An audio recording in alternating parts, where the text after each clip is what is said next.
So I actually found myself being able to imitate more male characters, but you know, as time has worn on, that's obviously changed. I am gunning so hard for a role in the Marvel universe. When somebody put it out there into the universe, you guys.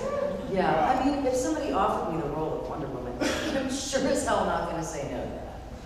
I've read for certain projects that include people like Emma Frost, Black Widow. Well, I know Wonder Woman is DC, but still. Yeah, it's all great, but I relish the chance to work with other actors because I don't get to do it that much. Most of the time, it's just you and a director and an engineer. I have read once for an ensemble video game. It just came out about a month and a half ago. There came an Echo. It's a real-time strategy game. It's voice controlled, kind of innovative technology. Will Wheaton's the star. And he wanted us all together. I mean, I think they recorded it over the space of 3 or 4 days, and then they wanted to assemble as many people as they could to get it done. That's very rare for a video game. I've had the opportunity to work with other actors a few times on original animation. Celebrity Deathmatch was like that. They had us all in a row, and that was great fun. Sometimes with that, you get to make choices that you wouldn't necessarily make by yourself. You might have been thinking, oh, I'm going to do it this way, and then somebody says something, you're like, oh, no, I have a totally different way of reacting now. The best experience I had was working on Kaiju. Has anyone seen that? It was on, it's a Hasbro show. But I got to work in the same room, you guys, with Kurt Waldron and Phil Lamar and Ray Delisle, who is a genius. John DiMaggio, though I don't think he was there that day. D. Bradley Baker, also. I mean, that guy can do anything.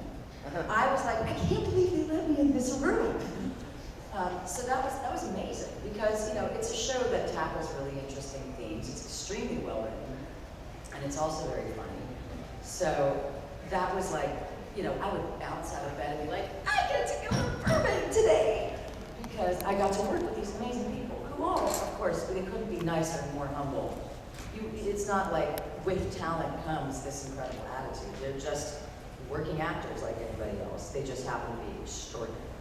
So, yeah, I would do that a lot. But, you know, most of the time you're by yourself, but it's fun because if you like your director and your engineer, well, it's all good. You in the back, in the purple. So you were saying that sometimes it can take a couple months before the industry, whatever it is that you apply for, gets back to you. So how do you really, like, you make a character in your mind of how you're going to play that role, and then like 2-3 months later you get back into it? Like, how's that time gap for you? Well, and a good example is Fang, because that was probably the longest amount of time I had waited before I booked it. And that was the thing. When I do auditions, I kind of have to go in the mindset of I'm going to make these choices, and I'm going to do it, and I'm going to decide which taste I like, and that's if I'm doing it from home.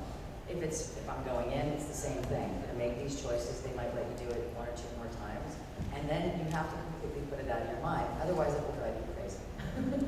And there's definitely been things that I've wanted badly that I try not to think about. And it's not, you know, again, if you didn't get it, it's not because you wanted it too bad. But if you go in also wanting it too bad, it might actually come through.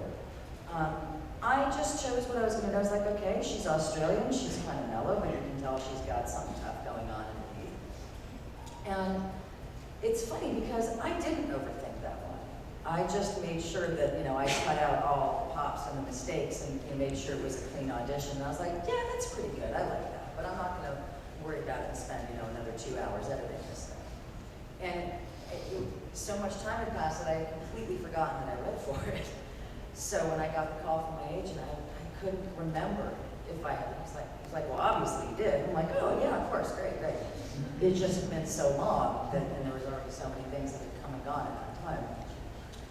But also, when you book something, especially a video game, they're not going to send you the dialogue beforehand. Every now and then, actually, I've gotten like sometimes they do it in an Excel spreadsheet, and I just, you know, and I get it because it has to be broken down, but only once or twice have I ever gotten that beforehand. I never go into a session fully prepared with what I know I want to do because 90% of the time they're going to want you to do something different. You kind of have to go in as a clean slate. they chose you because they heard something in that audition that they liked. And they're either going to have you do more of that, or you're, you know, sometimes the character expands and changes as you go on, especially if it's going to be a long game or what have you. So I usually just go in going, you know, I'm yours, mold me, tell me what you want. Because it's my job as the actor to work with the director and listen to what he or she has to say. So, you know, it's nice when they trust you, but it's also nice when they have a vision. So yeah, I usually try to go in as just like, I'm ready for you, what do you want me to do? Yes? I know that with some voice actors, at least, that there is a fair physical component in basically how they generate the voice. They'll be Absolutely there physically is. acting the part out. So I was just wondering, well, how much is that the case for you? Sure, and then, you know, that's an excellent question. Thank you for bringing that up because, you know, people forget voice acting is acting. And a lot of times, I think, and especially having sat in on so many sessions now, there's something that can be missing from a performance if you're not acting it out. And I don't mean to say that if you're supposed to be running through a forest, you should literally run in front of the mic because the mics can hear things 2 counties away. But especially for a fighting game or something where there's a lot of action, whatever's available. You know, if I'm supposed to be holding a spear, okay, I'll use the pencil. You know, and sometimes I'll do like this. I will try to assume the stance of what my character might be doing. I might stand with my hands on my hips. If this is a really shy character, I might do that. Although I don't often recommend it because that actually can kind of close your throat up, unless that's what you're supposed to be doing. Being physical is a huge part of it. Because you are essentially trying to be that. Voice actors kind of have to work harder because nobody can see you. And so they really have to believe that you're doing what you're doing. So your performance has to come through the mask of the character. Yeah, I mean, one of the worst things you can do is just kind of stand there like this. I know a lot of people who, you know, they do a lot of stretching beforehand, you know, vocal exercises or whatever. I just try to pay attention to what that character of mine would be doing. How big are they? How tall are they? Where are they in the room? Who are they talking to? Are they talking to 2 people? Are they talking to 100 people? Are they sick? Are they well? Are they drunk? Although the best way to sound drunk when you're voice acting is to not be drunk. Kind of like when you are drunk and you think you're talking normally, and you're like, there's nothing wrong here. You shouldn't have slurred or something. I've only heard you do it like that a couple of times. That's, you know, when you're drunk and you're pretending that you're sober. That's a little tip for the morning. But yes, physicality is huge and very important. And it really makes the performance very authentic and very real. Thank you, that's a great question. Yeah. You can go. Oh, okay. He's leaving. Well, for auditioning at home, do you need professional equipment? Or can the casting directors kind of hear through the Skype and still decide whether this is the right person or not, despite the low quality? You know, that's so subjective. I think, you know, having taken so many classes, what a lot of teachers will do is tell you what not to do. We'll tell you what will immediately not get you the job. And this is, of course, back in the day where people were still making demo tapes. Remember cassettes? Yeah. Oh, yes. Yeah. I still have some somewhere, like in a time capsule. Making a demo, it is never recommended that you do it yourself unless you have an extensive background in theater and audio production or whatever. No, you don't have to have the most professional equipment. I think my rig, my traveling rig, I use my iPad sometimes and I use a little USB mic. Again, technology has come so far. You can get a really, really good mic that's smaller than this for maybe, you know, $100, couple $100. And they've gotten it down so that you don't have to sit there and, you know, and build like a sound studio. You don't have to build a blanket fort, which is what I sometimes have to do. My first one, probably I was using my Mac, and I was using you know, a small shotgun mic, and I was using a preamp and that sort of thing. You can have something perfectly passable for $500. Some people prefer more. Some people have the room and the money in their house to actually make a viable studio. I would love to be able to do that, but I'm kind of in a more transitional phase, so I'm not going to sit there and put foam on the walls and blow out a wall for it. So your audition it doesn't have to be studio quality, but it should definitely be audible, and it should not be muffled, and it should, they should be able to. Room noise can be kind of a problem. Like, I would never do an audition in a room like this, because that would be hard. But, right. So it's important to pay attention to those little things. And for, I moved about 6 months ago, but for a year, you guys, I was living in an apartment where either the landlord didn't know or he just never told me, but they started building a condo across the street. A massive condo that took up the whole lot. And every morning, at about 6:45, it would start with the beeping and the rumbling and the jackhammers and the screaming. And there was no place in that apartment I could go that you didn't hear. I was just like, I hate this. I literally had to go in my car and shut the door and sometimes drive down the street. So it's, it's important that you may have a quiet place to get away to. I mean, that's another reason why I was like, just send me in as much as possible. I would so much rather just go there where they have a little booth set up already, and I'll go out home. But it can be done, you don't do super cheap, don't do super expensive. I mean, anybody just starting out does not need to spend $2,000 on a microphone. I don't have a $2,000 microphone. I break it. It's the law. That's how it works. Yes. For anyone here, a good starter mic would be the Yeti. Yeah, I've heard good things about that. I have the Apogee also, and it has a gain control right on it. It's great. It plugs right into your iPad. And I actually bought it off. You guys know Kylie Bear? Yeah. Yes. I bought my mic from Kylie Bear. Awesome. And he's a friend as well. Kyle is one of those people who, anytime something brand new comes out, he's got to have it. So he's got more technology lying around than almost anybody I know. So he sold his older mic to me, and I found that it's great. I had the Blue Snowball a few years ago, and I found that it pretty much sucked for anything except for Skype.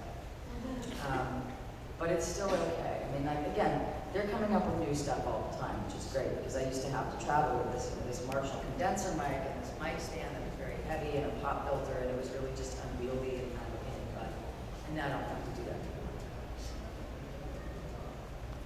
Yes? What are the big differences in doing voice acting for The flaps, I guess. I mean, no, there's a lot, I shouldn't say that. The stories are different. One. I love doing it. It's a whole different technique for me. It forces me to be way more focused, which is not to say that I'm in a video game session and checking Facebook all the time, but anime makes my brain work in different ways. And I actually recently just started adapting anime scripts, which is a really cool process. And that makes me have to think even harder, because I have to use my writer brain, my actor brain, and my math brain. I don't math. That's why I voice act. But I like it because actually you get to see exactly what's going on in front of you. And sometimes, it helps me memorize, which, as a voice actor, you don't normally have to memorize anything. I certainly don't have to do it for anime, but I prefer to, because that way I can focus on what's going on the screen in front of me. But, once you do it for a while, you just start looking back and forth, and it's not too hard. But, sometimes there's more screaming. Again, I tend to mean a lot of things where my character might scream. I recently played a very, very large creature that was mostly doing this. Of course, they're going to modify my voice and put effects on it and that sort of thing. But it's all good. It's definitely all good. But yeah, this one, I think, anime is definitely, I would say, more challenging than that, for sure. But I like it. Who hasn't gotten a chance yet? I don't think you've asked a question yet. Okay. I'm actually curious as to if you put yourself in the mindset of the character, or do you put yourself outside, not outside yourself? Do you view yourself in a different way? I mean, I guess it just depends, yeah. And also, this is definitely, it's paramount that for me to be able to do that easily, it helps if the character is well written. I've certainly played some characters that I was just like, this is dog do. But, and I'm not naming names or anything like that. Unfortunately, most of the time I've been very lucky. You know, and again, perfect examples are in Blitz. How do I put myself in the mindset of a Nazi vampire? I don't know anything about that.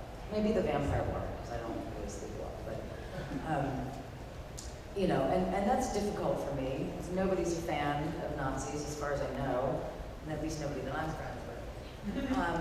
But, you know, you always have to put something of yourself into the character you do. Otherwise, you know, you wouldn't have gotten chosen for it. They hear something that sounds like, yeah, this is grounded in this character. I tried to separate myself from what was so awful about her, but at the same time, really participate in the joy that she felt, if that makes any sense. And this somebody asked me something similar yesterday, which is, you know, I like characters that are truly authentic, whether they're the best people in the world or the worst people in the world. As long as they are being true, as long as you utterly believe everything you're doing and saying. And that's my job to help bring that to life. I mean, Zora is unapologetically evil. There's not a redeeming thing about her. You know how a lot of villains and bad guys, they have backstories, and something horrible happens to them, and that's how they got that way. And you're like, oh, I feel bad. No, you don't feel bad for her. She's just rotten. And she does horrible things and justifiably meets a horrible ending. And that was kind of interesting too, because I had to die with a hand over my face and gurgling, and he was like, "You're gurgling too much." I'm like, "Well, I don't know. I've never been strangled to death. I'm not sure what that sounds like. I've never had my face scraped along a wall at 60 miles an hour." So these are all things you learn along the way. I get, getting in the mindset of Fang. You look at their characteristics. You look at the way that character lives their life. Sometimes it's a character that I might not necessarily be able to connect with, but again, if the story is good and you start to get to know the characters around you too, that will certainly help. I mean, what's your mission? Usually it's a mission of some kind, or as they say, what's your motivation? What's driving the scene forward? Who's in the story? Who do I care about? That's in this movie. What's my purpose here? Is my purpose to go out and do battle? Is my purpose to make sure this person doesn't bleed out? Is it my purpose to make sure that, that person gets their goal, or they're going to kill us, that sort of thing? So, one emotion at a time, I guess. Yeah. Somebody, her and then you. I was going to say, that was pretty much my question. It was just going to be how you get the mindset of a character that you're not like. And then sometimes I'll just go totally method and not sleep for days and starve myself. I see your hand up. You, with the kitty ears. So, do you have any tips on different villain voices and how to make them sound evil? Well, I guess it just depends on the villain. I love playing villains actually, because that's not who I am, at least as far as I know. There's so many villain archetypes, and there's always an evil laugh. Like, how many times can you hear the mwahaha? Which is always fun, but I find sometimes that the scariest villains never lose their temper, never do anything cliche. They're always smiling.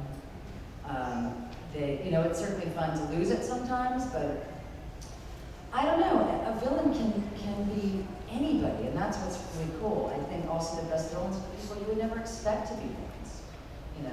You always like a twist. I mean, the Joker is probably the most obvious villain, and there's been so many different incarnations of him. I don't know about you guys, but I think the best Joker of all time is Heath Ledger, hands down. Rest in peace. He was so good.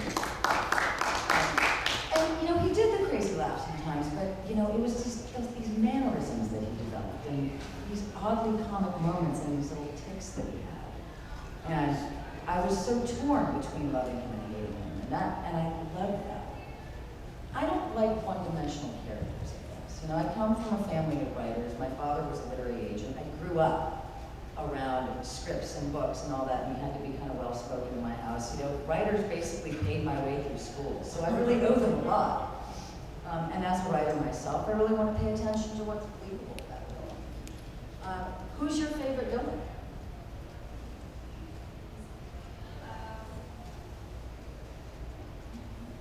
No comment. Okay then, well, maybe I'll be your favorite villain. I guess it just depends. You have to know what the villain's purpose was. I don't like screaming for the sake of screaming. I don't like laughing just for the sake of laughing. There has to be a reason for the villain to do what they're doing, I think. Or, you know, maybe sometimes it's scary. Maybe they're just out of their minds and they just do what they do. You know, as far as like vocal techniques, I can only just say, work on your screams, work on opening up your throat, work on, you know, whatever it is that you like about me. I can't really give specific tips on that because I don't know what it is you're after. But I would say the first part is to figure out where they're coming from, and then the rest kind of comes naturally. Yeah. Yes. I don't have a favorite line, but I know a lot of other people do. But I like that Fang also got some of the more snappy dialogue. I like when she smacks Snow on the back of the head, and she's like, "I knew you were hot-headed." Ooh. Have you guys noticed that she's beating up on Snow a lot throughout that game? It's so funny. Yeah. Any other questions? Yeah. How do you develop accents? Oh, well, a lot of that, you know, it's just lucky, but a lot of it is practice. And I also, you know, language is music to me. Speaking is music to me. That's kind of always what I've heard things. I have a little bit of something, at least this is what I'm told, called synesthesia. I hear music in color. I don't know how to explain it, I just do. The key of C is red. The key of D is gold. The key of E is green. The key of F is light blue, and so forth. I don't know where that came from. I didn't devise that system. That's just how it happened. So I hear certain voices, and they either sound like beautiful music to me, or sometimes they just sound like the worst cacophony ever. They sound like that construction that I was looking at the last. A lot of it is just listening and osmosis, and a lot of it is actual physical vocal technique. You know, you hear. I mean, language is fascinating. I love etymology and languages and how they branch into different dialects and how there can be. You know, there's probably 30 different dialects in the United Kingdom alone. The United States of America could easily be 50 separate countries and not even states because we have so many different regional dialects and so forth. I've been lucky that a lot of it is just right here, but I do have to practice a lot. And, you know, there's different tongue placements. You know, with a lot of the Slavic languages, a lot of the Middle Eastern languages, there's a lot of guttural sounds, and with Chun, you know, like sometimes you pronounce, you know, different words. Maybe the C's and the S's and so forth and whatnot. A lot of it's practice, a lot of it's luck. And I took Latin in high school also, which is, you know, they say it's a dead language, but it's the root of all Romance languages and so much of what we speak now. And I got to speak Latin for Helsing, so I knew that was going to pay off someday. Of course, I read it out of a giant book in a spiral. But hey, you know, you never know when things are going to be in hand. Ooh, we have one more minute. So, okay, so one more question, make it a good one. There you go. Somebody's not talking. Mm-hmm. How do you do? You go into the agent's office, you stand on their desk, you go, hire me! You know, that's a great question. That's a question every actor asks themselves every day. And more people want to do this as time goes on. It's become exponentially huge. And, you know, I think there's so much mental stuff that goes on in the sense that it shouldn't have to be competition. It's just sort of been made that way. And I really try to go into it as, you know, we're all in this together and we should all support each other. But the fact is, you know, there's only so many people who are going to even get this audition, and then there's only so many people who are going to be considered for it, and then it's probably going to be down to you and one other person. So I don't go into every audition thinking, this is bloodlust. You know, you're going to die. But maybe sometimes you have to. to stand out. This is something they told us in the very beginning, is that no matter what it is you're doing, have a signature. And I don't necessarily mean do a real thing with flourish and, walk out and go, woo, woo, woo, or anything like that. Just, I've been told I have a very distinctive voice. I've had a deep voice since, a fairly young age. I don't mean to say that I sounded like this when I was 5. That would be a cause for alarm. I think there, a lot of it is just, it's repetition too. Finding something you're really good at and getting even better at it, and then finding something that you might be okay at and try to get better at. You don't have to be good at everything. In fact, I wouldn't recommend it if you don't have time. But there's something that people remember. But a lot of it is also continuing to get in front of people and trying to get in front of people. And again, you have to have so much patience.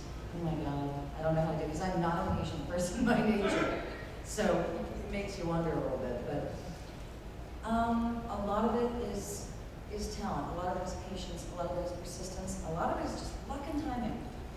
There's things that you hope that things kind of have to climb your way. A lot of people think that some stuff fell in my lap, and it did, but only because I had positioned myself for it. And you just never know where the path's really going to lead you. You can plan so much, but it's almost, I guarantee you, it's almost never going to go the way you thought it would. And sometimes you have an incredibly lucky face, and then sometimes it seems like you can't get arrested. Maybe getting arrested is the way. So, you never know. You guys have been awesome. Thank you so much for coming.